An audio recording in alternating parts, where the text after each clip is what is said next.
Let's talk about all the different antihypertensive medications. You can remember these medications by the memory trick A, B, C, D. Looking at all these medications, it can get really overwhelming, but there are suffixes for each of these medication classes so that you can recognize the individual drugs. All right, let's start with ACE inhibitors. The suffix here is pril, like lisinopril and enalapril. ACE, think ace-pril, like April. It's kind of a fun memory trick to help you remember that ACE inhibitors have the suffix pril. Next is ARBs. These end in the suffix sartan, like losartan and valsartan. A fun way to remember this suffix is ARB, think artin, like sartan. Next we have beta blockers. The suffix for this is olol.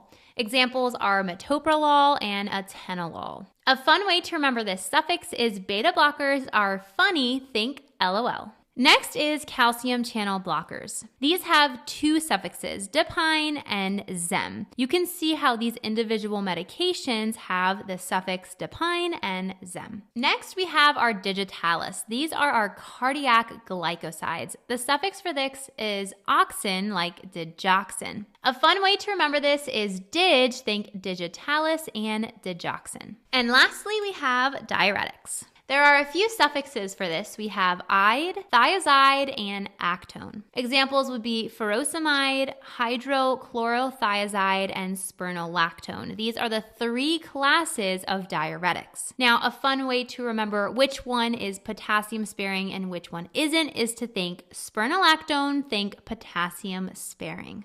That's all for a quick review of antihypertensives. Of course, you can find all this information and so much more for your pharmacology class in the complete pharmacology flashcards. They are full of memory tricks, graphics, and really breaks down the medication so you can actually remember them on the exam. Happy studying, future nurses. You got this.